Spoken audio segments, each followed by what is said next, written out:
Hi hello నమస్తే welcome to Q News. మీ సిద్ధిగమని సుదర్శన్ మేనం శ్యామ్తో కలిసి. అయితే మొత్తం మీద ఇక్కడ ఢిల్లీ ముఖ్యమంత్రిగా అతిషి సింగ్ ఇక లాంఛనమే, ఆమె ఎన్నిక అనేటువంటిది లాంఛనమే కానుంది. ఇప్పటికే అంటే చాలామంది పైన నమ్మకం ఉంచినటువంటి అంటే చాలామంది పేర్లు ప్రతిపాదనకు వచ్చినప్పటికీ మొత్తం మీద అక్కడ ఆమ్ ఆద్మీ పార్టీ కానీ ఇటు అరవింద్ కేజ్రీవాల్ కానీ అంటే ఇప్పుడు ఢిల్లీ ముఖ్యమంత్రిగా ఉన్నటువంటి అరవింద్ కేజ్రీవాల్ కానీ నమ్ముతున్నటువంటి ఏకైక వ్యక్తి అతిషి సింగ్. ఎందుకంటే అతిషి సింగ్ సంబంధించి అంటే ఎందుకు ఈమె, అసలు యాక్చువల్గా ఎవరు ఈమె, ఎక్కడి నుంచి వచ్చింది, ఆమె చదివి ఎక్కడ చదువుకుంది, ఆమె పుట్టింది ఎక్కడ, అసలు ఆమెకు ఇటువంటి పెద్ద అవకాశం ఇవ్వడానికి కారణం ఏంటి? ఢిల్లీ ముఖ్యమంత్రి పీఠం అంటే ఇక అసలు భారతదేశానికి గుండెకాయలు అంటే ఢిల్లీ, ఎర్రకోట ఆమె చేతిలో ఉంటుంది. ఆ ఢిల్లీకి ముఖ్యమంత్రి అంటే ఇక మామూలు విషయం కాదు. అటువంటి ఢిల్లీలో ముఖ్యమంత్రిగా కేజ్రీవాల్ తర్వాత చాలామంది ఏమనుకున్నారంటే కేజ్రీవాల్ సతీమణి సునీత కేజ్రీవాల్ని అంటే ముఖ్యమంత్రిగా నియమిస్తారని చెప్పేసి చాలామంది భావించారు. కానీ అది కాకుండా అంటే అతిషి సింగ్ని నియమిస్తున్నట్లు, అతిషి సింగ్ను ఎంపిక చేస్తున్నట్లుగా అక్కడ కేజ్రీవాల్ కానీ తర్వాత అక్కడ ఆమ్ ఆద్మీ పార్టీ ఎమ్మెల్యేలు కానీ ఇప్పటికే ప్రకటించారు. ఈ నేపథ్యంలో అతిషి సింగ్ ఇక మరికొద్ది రోజుల్లో అంటే కొన్ని రోజుల్లో ఢిల్లీ ముఖ్యమంత్రిగా ప్రమాణం చేయనున్నారు.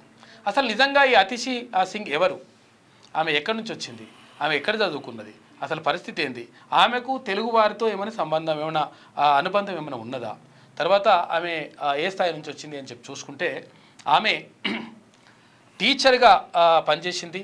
ఎక్కడ? ఆంధ్రప్రదేశ్లోని చిత్తూరు జిల్లా మదనపల్లిలో టీచర్గా అంటే ఒక ప్రైవేట్ స్కూల్లో టీచర్గా పనిచేసినటువంటి అతిషి సింగ్ ఇప్పుడు అంటే ఆమెకు బ్యాక్గ్రౌండ్ కూడా చాలా బాగానే ఉన్నది. ఎందుకంటే ఆమె చిన్నప్పటి నుంచే బాగా షార్ప్ స్టూడెంట్. అయితే పంజాబ్లో పుట్టినటువంటి అతిషి సింగ్ చిన్నప్పటి నుంచే మంచి విద్యలో ప్రావీణ్యం చూపిస్తూ వస్తూ ఉంది. ఆ తర్వాత ఇక్కడ మన భారతదేశంతో పాటు అక్కడ ఏది ఆక్స్ఫర్డ్ యూనివర్సిటీలోనా, ఆక్స్ఫర్డ్ యూనివర్సిటీలో కూడా ఆమె పీజీని కంప్లీట్ చేసింది. తర్వాత ఉన్నత చదువులని ఉన్నత విద్యావంతుల కుటుంబంలో పుట్టింది.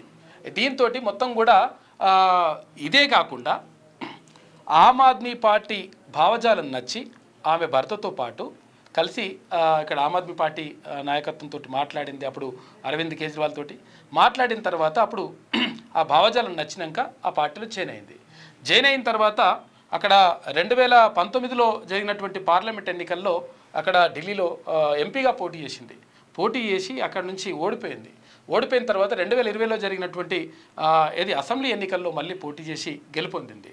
ఆ తర్వాత ఆమె ఢిల్లీ ముఖ్యమంత్రిగా కేజ్రీవాల్ ఉంటే ఆ తర్వాత మంత్రిగా అక్కడ కొనసాగింది. మెయిన్ కోటాలో ఒకే మంత్రి ఉన్నది. తర్వాత అతి పిన్న వయస్కురాలు కూడా ఇప్పుడు ముఖ్యమంత్రి ఢిల్లీకి ముఖ్యమంత్రి అవుతున్నటువంటి మహిళల్లో ఈమె 3వ మహిళ.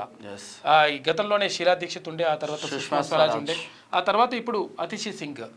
ఈమె ఇప్పుడు ఆమె వయస్సు 43 సంవత్సరాలు. 43 సంవత్సరాలలోనే ఢిల్లీ ముఖ్యమంత్రిగా బాధ్యతలు చేపడుతున్నటువంటి పరిస్థితుల్లో అసలు నిజంగా అతిషికి సంబంధించినటువంటి బ్యాక్గ్రౌండ్ ఏంటి, ఆమె గురించి తెలుసుకోవాలనేటువంటి ఉత్సుకత అందరికీ కూడా ఉంటుంది. మరి తెలుసుకునేటువంటి ప్రయత్నం చేద్దాం ఒకసారి. సామాజిక కోణంలో సామాజిక సేవలలో చాలా నిమగ్నమైంది. తర్వాత ఇటు వచ్చినట్టు తెలుస్తూ ఉంది.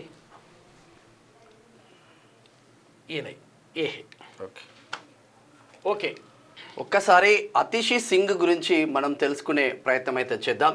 విద్యావేత్త, ఉద్యమాల బాట, సమాజం పట్ల బాధ్యత, రాజకీయ చతురత అన్నీ కలిపితే అతిషి మార్లినా సింగ్. త్వరలో ఢిల్లీ ముఖ్యమంత్రిగా బాధ్యతలు చేపడుతున్న ఈమె ఈ పీఠం అధిరోహించనున్న అతి పిన్న వయస్కురాలిగాను చరిత్ర సృష్టించనున్నారు. సామాన్య మధ్యతరగతి కుటుంబం నుంచి వచ్చిన ఒక మహిళ ఒక రాష్ట్ర ప్రభుత్వాధినేత కానున్నారు.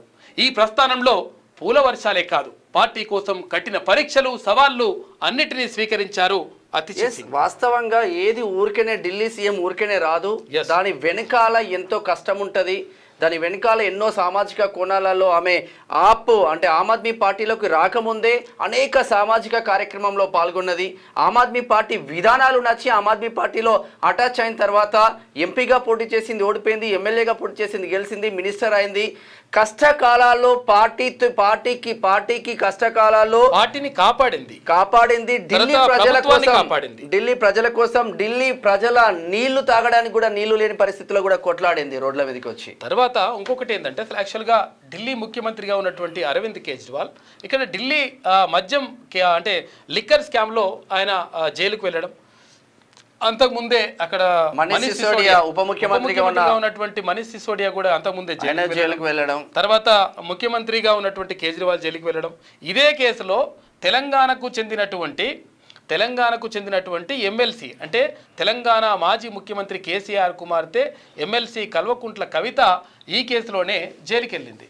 అయితే జైలుకి వెళ్ళినటువంటి నేపథ్యంలో నిజంగా ఈ కవిత తర్వాత ఆయన పార్టీ అంటే దక్షిణాది ఇక్కడ సౌత్ జోన్ నుంచి ఒక ప్రత్యేకంగా ఒక టీం ఏర్పాటు చేసుకొని మొత్తం మద్యం పాలసీని అంతా కూడా మార్చేసి తర్వాత మద్యం కుంభకోణానికి పాల్పడ్డారు, తర్వాత మద్యంలో ఇక్కడ అవకతవకలకు పాల్పడ్డారు అనేటువంటి ఆరోపణలు ఉన్నాయి.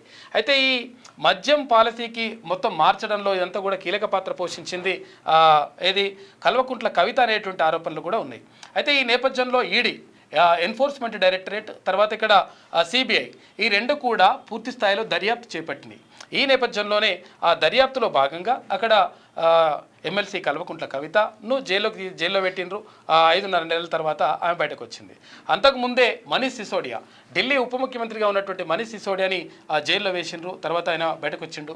అయితే ఇక్కడ ఢిల్లీ ముఖ్యమంత్రిగా ఉన్నటువంటి అరవింద్ కేజ్రీవాల్ పైన కూడా ప్రధానంగా ఆరోపణలు ఉన్నాయి. ఈ నేపథ్యంలో 5 నెలల పాటు ఆయన జైల్లో ఉన్నాడు. జైల్లో ఉన్న సమయంలో మరి ఢిల్లీ పరిపాలన ఇదంతా కూడా చూసుకోవాల్సింది ఎవరు అంటే అప్పుడు అతిషి సింగ్ మొత్తం కూడా అన్ని తానై ముందుకొచ్చి ఢిల్లీలో పరిపాలనను చక్కబెట్టింది, ప్రజల అవసరాలను చూసింది, అక్కడ నీటి సమస్య ఉంటే నీటి సమస్యకు పరిష్కారం కోసం కేంద్ర ప్రభుత్వంతో కొట్లాడింది, తర్వాత అక్కడ ఉన్నటువంటి సమస్యలన్నిటిపైన కొట్లాడింది. ఇవే కాదు, అతిషి సింగ్ చేసింది ఏంటంటే అంతకుముందే అంటే అసలు మనం తెలంగాణలో విద్య తర్వాత వైద్యము రెండు కూడా ఉచితంగా కావాలని చెప్పేసి తీర్మానంలో కొట్లాడుతూ ఉన్నాడు, దానికోసం మాట్లాడుతూ ఉన్నాడు. తర్వాత ఇవి రెండు ఫ్రీగా అందితే, ఇవి రెండు నిజంగా ఉచితంగా ప్రజలకు కనుక అందితే ఎటువంటి పథకాలు ఉచితాలు పిచ్చితాలు ఏమొద్దు అనేటువంటి అభిప్రాయం ప్రజల్లో ఉంది. అది తీర్మానంలో రెగ్యులర్గా మాట్లాడుతూ ఉన్నారు. అయితే అక్కడ ఢిల్లీ ప్రభుత్వం నడిపిస్తున్నప్పుడు ఆమ్ ఆద్మీ పార్టీ ఇక్కడ ప్రభుత్వాన్ని ఏర్పాటు చేసిన తర్వాత ఆమె విద్యా విధానంలో మార్పులు తేవడానికి ప్రత్యేకంగా కృషి చేసినట్లుగా తెలుస్తూ ఉంది. ప్రముఖ పాత్ర పోషించింది. అందులో భాగంగానే మొత్తం కూడా ప్రైవేట్ స్కూళ్లకు దీటుగా, కార్పొరేట్ స్కూళ్లకు దీటుగా ప్రభుత్వ పాఠశాలను ఏర్పాటు చేయడంలో ఆమె పాత్ర కీలకంగా ఉంది. కాబట్టి అంటే దాంతోపాటు అయితే కష్టకాలంలో ఆమ్ ఆద్మీ పార్టీ కష్టకాలంలో ఉన్నప్పుడు తర్వాత రకరకాల ఆఫర్లు అక్కడ బీజేపీ ప్రభుత్వం కానీ తర్వాత ఎన్డీఏ ప్రభుత్వము రకరకాల ఆఫర్లు చేస్తూ తర్వాత రకరకాలుగా ఆరోపణలతోటి చాలామందిని అంటే ఒక రకంగా ఇబ్బందులకు గురి చేస్తున్నటువంటి టైంలో కూడా అతిషి సింగ్ అన్నీ తానై ముందుకు నడిపించింది. కాబట్టి ఒక నమ్మకం ఏర్పడ్డది. అంటే అక్కడ అసలు యాక్చువల్గా చర్చ ఏమొచ్చిందంటే అరవింద్ కేజ్రీవాల్ వాళ్ళ మిస్సెస్ సతీమణి ఉంది కదా, ఆమె సునీత కేజ్రీవాల్ని పెట్టాలని చెప్పేసి కొంతమంది చర్చ జరిగింది. అయితే అయినప్పటికీ అంటే సొంత భార్యను అంటే అట్లా పెట్టడం కాదు కావాల్సింది, ఇక్కడ ఒక సమర్థమైనటువంటి మహిళ ఉండడం. కానీ ఈ ప్లేస్ లో ఒక బీజేపీ గవర్నమెంట్ ఉంటానో కాంగ్రెస్ గవర్నమెంట్ ఉన్నానో ఇక్కడ బీఆర్ఎస్ గవర్నమెంట్ కుటుంబ సభ్యులను తప్ప వేరే వాళ్ళని పెట్టుకునే ఆస్కారం లేదు. అంటే ఎవరైతే ప్రజల కోసం కష్టపడతారో, ఎవరైతే పార్టీ కోసం కష్టపడతారో, ఎవరైతే ఢిల్లీ ప్రజల కోసం రోడ్లెక్కిన్లో ఆ బిడ్డనే ఈరోజు ముఖ్యమంత్రిని చేస్తూ ఉన్నాడు ఇక్కడ అరవింద్ కేజ్రీవాల్. ఆ విషయంలో గ్రేట్ అని చెప్పుకోవచ్చు నిజంగా. అసలు ఒక్కసారి ఈమె చరిత్ర చూద్దాం. ఒక్కసారి వస్తలేదు కదా, తగ్గుతుంది ఇది. రైట్. అతిషి మార్లిన్ సింగ్ ఇప్పుడు ఈ పేరు దేశంలో ఒక సంచలనం. నవ శకానికి శ్రీకారం. ఢిల్లీ ముఖ్యమంత్రి సింహాసనం అధిష్ఠించిన 3వ మహిళగానే కాదు, అక్కడి విద్యా వ్యవస్థను కొత్త పుంతలు తొక్కించిన వ్యక్తిగా, నవతరం మెచ్చిన రాజకీయ శక్తిగా ఎదిగిన నేపథ్యం ఆమెది. దేశ రాజధానిలో పుట్టి పెరిగిన అతిషి తల్లిదండ్రులు విజయ్ సింగ్ తోమార్, త్రిప్తా వాహి ఢిల్లీ యూనివర్సిటీ ప్రొఫెసర్లు. పంజాబీ మూలాలున్న కుటుంబం మార్క్స్ లెనిన్ కలిపి తమ కూతురి పేరులో మార్లిన్గా జోడించారు. అతిషి తల్లిదండ్రులు అయితే 2019 పార్లమెంట్ ఎన్నికలకు ముందు తమ ఇంటి పేరు తొలగించి అతిషి మాత్రమే ఉంచుకున్నారు. ప్రజలు నా పని గురించి మాట్లాడాలి, నా వారసత్వం గురించి కాకూడదని భావించి ఆ నిర్ణయం తీసుకున్నాను. ఓ సందర్భంలో ఓన్లీ అతిషి అంతే. రేసులో ముందు ఇక ఢిల్లీ కేబినెట్లో ఒకే ఒక మహిళా మంత్రి అతిషి. సుదీర్ఘ రాజకీయ ప్రస్థానం లేకపోయినా తొలిసారి మంత్రి పదవి చేపట్టినా ఆమె ఎంతో పరిణతి కనబరిచారు. ఇక కల్కాజీ నియోజకవర్గం నుంచి గెలుపొంది అసెంబ్లీలో అడుగుపెట్టిన ఆమెకు రాజకీయ గురువు ఆమ్ ఆద్మీ పార్టీ అధినేత కేజ్రీవాల్. అవినీతి ఆరోపణలపై గత మార్చిలో ఆయన అరెస్ట్ అయిన నాటి నుంచి అతిషి ఢిల్లీ రాజకీయాల్లో కేంద్ర బిందువు అయ్యారు. పార్టీని ముందుండి నడిపించారు. ఉప ముఖ్యమంత్రిగాను ఉన్న మనీష్ సిసోడియా అరెస్టు తర్వాత ఆయన స్థానంలో కేబినెట్లోకి వచ్చారు. ప్రస్తుతం అతిషి 14 శాఖలను పర్యవేక్షిస్తున్నారు. వాటిలో ఆ ప్రభుత్వం ప్రతిష్టాత్మకంగా తీసుకున్న విద్యాశాఖతో పాటు కీలకమైన ఆర్థిక, ప్రణాళిక, శిశు సంక్షేమం, నీటిపారుదల వంటి శాఖలున్నాయి. కేజ్రీవాల్ బెయిల్పై బయటకు వచ్చాక తన పదవికి రాజీనామా చేస్తున్నట్లు ప్రకటించారు. దీంతో సీఎం రేసులో ఆయన సతీమణి సునీతా కేజ్రీవాల్తో పాటు సౌరభ్ భరద్వాజ్, తర్వాత గోపాల్ రాయ్, కైలాస్ గెహ్లట్ పేర్లు కూడా పరిశీలనలోకి వచ్చాయి. చివరకు అతిషికి పట్టం కట్టారు. అయితే వాస్తవానికి కేజ్రీవాల్ జైలుకు వెళ్ళినప్పుడు ఆయన వారసురాలిగా అతిషి పేరే వినిపించింది. అయితే జైలు నుంచే పరిపాలిస్తానని కేజ్రీ ప్రకటించడంతో నాడు ఆ ఊహాగానాలకు తెరపడింది. ఎందుకంత ప్రాధాన్యం ఈమెకే ఎందుకంత ప్రాధాన్యం ఇచ్చిండ్రు? అటు పార్టీలో ఇటు ప్రభుత్వంలో నెంబర్ 1, నెంబర్ 2గా ఉన్న కేజ్రీవాల్, మనీష్ సిసోడియా అరెస్టులతో గందరగోళం ఏర్పడింది. ఇలాంటి విపత్కర పరిస్థితుల్లో పార్టీని, ప్రభుత్వాన్ని నడిపించేందుకు చర్చ మొదలైంది. ఆ సమయంలో అన్ని తానే ముందుండి ప్రజలకు, కార్యకర్తలకు ధైర్యం ఇచ్చారు అతిషి. వాగ్దాడితో ప్రత్యర్థుల నోటికి తాళాలు వేయడంలో ఆమె దిట్ట. కేజ్రీపై ప్రతిపక్ష పార్టీ ఆరోపణలను, విమర్శలను సమర్థంగా తిప్పికొట్టారు. తద్వారా పార్టీ శ్రేణుల్లో ఉత్సాహం నింపారు. సహచర మంత్రి సౌరభ్ భరద్వాజ్తో కలిసి పాలన గాడి తప్పకుండా చూసుకున్నారు. అదే సమయంలో లోక్సభ ఎన్నికలకు పార్టీని సమాయత్తం చేశారు. నిత్యం జనం మధ్యనే ఉంటూ సాధ్యమైనన్ని సమావేశాలు పెట్టి అరెస్టులతో మసకబారిన ఆప్ ప్రతిష్టను నిలబెట్టే ప్రయత్నం చేశారు. ప్రజల్లో పార్టీకి మద్దతు కూడబెట్టేందుకు శ్రమించారు. హర్యానా నుంచి ఢిల్లీకి రోజుకు 100 మిలియన్ గ్యాలన్ల నీటిని విడుదల చేయకపోవడంతో గత జూన్లో నిరాహార దీక్షకు దిగారు. ఆరోగ్యం క్షీణించి ఆసుపత్రి పాలయ్యారు. పార్టీని పటిష్టం చేసి సుస్థిర పాలన అందించడానికి ఎంతటి ఒత్తిడినైనా భరించడానికి, ఎలాంటి సవాళ్ళనైనా స్వీకరించడానికి ఎప్పుడు సిద్ధంగా ఉండడం అతిషి బలం. నిజంగా అసలు యాక్చువల్గా ఆమ్ ఆద్మీ పార్టీ ఒక రకంగా అంటే ఒక సంక్షోభంలో కూరుకుపోయినప్పుడు అక్కడ అంటే నెంబర్ 1, నెంబర్ 2 అనుకున్నటువంటి అరవింద్ కేజ్రీవాల్ కానీ, మనీష్ సిసోడియా కానీ ఇద్దరు కూడా ఇక్కడ మద్యం అంటే ఢిల్లీ లిక్కర్ స్కామ్ కేసులో అక్కడ అరెస్ట్ అయిన తర్వాత జైలుకి వెళ్ళడం. ఈ జైలుకి వెళ్ళిన తర్వాత ఇక పార్టీని ఎవరు నడిపిస్తారు, ఇక పార్టీ పని అయిపోతుంది అనుకున్నటువంటి టైంలో అతిషి ముందుకొచ్చి మొత్తం కూడా పార్టీని అన్ని తానే నడిపించడంతో పాటు 14 శాఖలు నిర్వహించడం అంటే మామూలు విషయం కాదు. అయితే మామూలుగా అసలు యాక్చువల్గా ముఖ్యమంత్రి దగ్గర ఇటువంటి పదవులు కొన్ని ఉంచుకుంటారు అట్లా.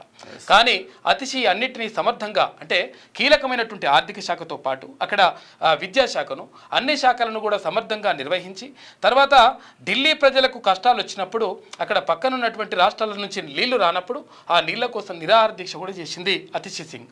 దీంతో మొత్తం మీద అతిషి అందరి మనిషి అయిపోయింది. దీంతో అంటే ఆమ్ ఆద్మీ పార్టీని నిలబెట్టినటువంటి వనితగా, ఆమ్ ఆద్మీ పార్టీని రక్షించినటువంటి ఒక గొప్ప నేతగా దేశం దృష్టి అందరిని కూడా ఆకర్షించింది అతిషి సింగ్. దీంతో అక్కడ అరవింద్ కేజ్రీవాల్ అంటే ఇటువంటి నిర్ణయం తీసుకున్నాడు, ఆమెను ముఖ్యమంత్రిగా పెడితే బాగుంటుంది. ఎందుకంటే అరవింద్ కేజ్రీవాల్ ఎందుకు ముఖ్యమంత్రిగా అతిషి సింగ్ని చెప్తా ఉన్నాడు. తర్వాత అప్పటి వరకు నేను ఢిల్లీ ప్రజలు నన్ను మళ్ళీ ఎన్నుకునే వరకు, ఆమ్ ఆద్మీ పార్టీని ఒకవేళ ఎన్నుకునే వరకు, మేము మళ్ళీ అధికారంలోకి వచ్చే వరకు నేను ఎటువంటి పదవిని కూడా చేపట్టను అని చెప్పేసి అరవింద్ కేజ్రీవాల్ ప్రతిన ఎందుకు ఊనిండంటే అయితే సుప్రీంకోర్టు ఆదేశాలు ఉన్నాయి. అక్కడ బెయిల్ ఇచ్చేటప్పుడు బెయిల్ ఇస్తున్నాం మంచిగానే ఉంటుంది కానీ నువ్వు ఎటువంటి అధికారిక సంతకాలు పెట్టడానికి వీల్లేదు ముఖ్యమంత్రిగా, తర్వాత ముఖ్యమంత్రి కుర్చీలో కూర్చోవడానికి కూడా వీల్లేదు, తర్వాత విదేశాలకు వెళ్ళడానికి వీల్లేదు అనేటు కొన్ని ఆంక్షలు పెట్టిండ్రు. ఈ ఆంక్షలు పెట్టినటువంటి నేపథ్యంలో మరిగా ముఖ్యమంత్రిగా ఉండి సంతకాలు పెట్టకపోతే ఇక సంతకాలు పెట్టిన ముఖ్యమంత్రి మనకెందుకు అని చెప్పేసి అనుకున్నాడు అరవింద్ కేజ్రీవాల్. కాబట్టి దానికి రాజీనామా చేస్తున్నట్టుగా, ఆ పదవికి రాజీనామా చేస్తున్నట్టుగా ప్రకటించిండు. దీంతో మొత్తం మీద మరి ఢిల్లీ సీఎం ఎవరవుతారనేటువంటివి చర్చ జరిగింది. అయితే అప్పుడు అతిషి సింగ్ అయితేనే కరెక్టు అని చెప్పేసి ఆయన భావించిండు. తర్వాత ఆ పార్టీ నేతలు కూడా భావించిండ్రు. కాబట్టి అతిషి సింగ్ని ఎన్నుకొని ఆమెను ఇప్పుడు అంటే ముఖ్యమంత్రి పదవిని అప్పగిస్తున్నారు. ఇక విద్యా విధానంపై చెరగని ముద్ర. ఆప్లో అందరికంటే ఉన్నత విద్యావంతురాలు అతిషి. 2015లో నాటి విద్యాశాఖ మంత్రి సిసోడియాకు సలహాదారుగా వ్యవహరించడం వల్ల ఆ శాఖపై ఆమెకు పట్టు దొరికింది. ప్రభుత్వ విద్యా వ్యవస్థలో మార్పును కేజ్రీ ప్రభుత్వం ఎంతో ప్రతిష్టాత్మకంగా తీసుకుంది. ఆ క్రమంలో నూతన విద్యా విధానం రూపకల్పనలో సిసోడియా సలహాదారుగా అతిశి కీలక పాత్ర పోషించారు. ముఖ్యంగా ప్రభుత్వ పాఠశాలల్లో మౌలిక సదుపాయాల అభివృద్ధి, మెరుగైన పాఠ్య ప్రణాళికను రూపొందించడంలో ఎంతో పురోగతి సాధించారు. విద్యార్థుల్లో నైపుణ్యాభివృద్ధితో పాటు విలువలను నేర్పేందుకు కృషి చేశారు. ఒక రకంగా ఢిల్లీ ప్రభుత్వ పాఠశాలల ముఖ చిత్రాన్ని మార్చిన ఘనత ఆమెది. మంత్రిగా బాధ్యతలు చేపట్టాక ఆ అనుభవం కలిసి వచ్చింది. అందుకనే అతిశి ఇక్కడ విద్యా విధానంలో పూర్తి స్థాయిలో మార్పులు చేర్పులు చేసింది. విద్యకు అత్యధికంగా కేటాయింపులు ఉండాలని చెప్పేసి ఆమె భావించింది. అరవింద్ కేజ్రీవాల్కి చెప్పింది, డెఫినెట్గా చేద్దామని చెప్పేసి ప్రభుత్వ పాఠశాలల రూపురేఖలను మొత్తం కూడా మార్చేసిండ్రు. కార్పొరేట్ పాఠశాలలకు ధీటుగా అక్కడ ప్రభుత్వ విద్య అందుతుందంటే అతిశయోక్తి కాదు. కాబట్టి అటువంటి ప్రణాళికలు రూపొందించి, అంటే పెద్ద గొప్పగా అనుభవం ఏం లేదు అంటే మంత్రిగా, కాకపోతే ఏంటంటే ఉన్నత విద్యావంతురాలు, సుదీర్ఘమైన సృజనాత్మక ఆలోచన ఉన్నటువంటి వ్యక్తి కాబట్టి ఆమె అన్ని కూడా చేయగలిగింది.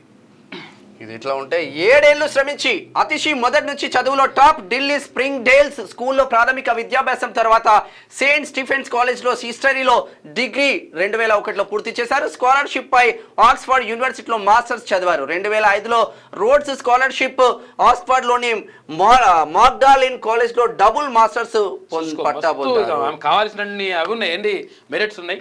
అటు పార్టీలో ఇటు ప్రభుత్వంలో నెంబర్ 1గా 2గా ఉన్న కేజ్రీవాల్ మనీష్ సిసోడియా అరెస్ట్ కావడంతో గందరగోళం ఏర్పడింది. ఇలాంటి విపత్కర పరిస్థితుల్లో పార్టీని ప్రభుత్వాన్ని నడిపించేదెవరనే చర్చ మొదలైంది. ఆ సమయంలో అన్నీ తానే ముందుండి ప్రజలకు కార్యకర్తలకు ధైర్యం ఇచ్చారు అతిశి. అంతేకాదు కేజ్రీపై ప్రతిపక్ష పార్టీ ఆరోపణలను దాడులను సమర్థంగా తిప్పికొట్టింది ఆమె. ఈమె అంటే ఢిల్లీ ఆమ్ ఆద్మీ పార్టీలో జైన్ కాక ముందు ఎక్కడ ఉందో చూద్దాం ఒకసారి. ఆప్తో అనుబంధానికి ముందు అతిశి మధ్యప్రదేశ్లోని ఓ మారుమూల గ్రామంలో 7 ఏళ్లు నివసించారు. అక్కడ ఒక స్వచ్ఛంద సంస్థతో కలిసి సేంద్రియ సాగు, ప్రగతిశీల విద్యా విధానంపై అధ్యయనం చేశారు. పలు ఎన్జిఓలతో కలిసి పనిచేశారు. ఆ తర్వాత ఆప్ సిద్ధాంతాలు, ఆశయాలు నచ్చి అధినాయకత్వంతో కలిసి ప్రయాణం మొదలుపెట్టారు. 2013 అసెంబ్లీ ఎన్నికల మేనిఫెస్టో డ్రాఫ్టింగ్ కమిటీలో సభ్యురాలయ్యారు. పార్టీ విధాన రూపకల్పనలో కీలకంగా వ్యవహరించారు. తనపై నమ్మకం ఉంచి అవకాశం ఇచ్చిన ప్రతిసారి ఆమె తమ సామర్థ్యాన్ని నిరూపించుకున్నారు. అందుకే సీఎం ఎవరిని నిర్ణయించే క్షణంలో అధినేత ఆమె పక్షాన నిలిచారు. ఈ సందర్భంగా అతిశి మాట్లాడుతూ, ఢిల్లీకి ఒక్కరే సీఎం, అది కేజ్రీవాల్ మాత్రమే. మళ్ళీ ఆయన్ను గెలిపించి ముఖ్యమంత్రి పీఠంపై కూర్చోబెట్టడమే మా ముందున్న లక్ష్యం అన్నారు.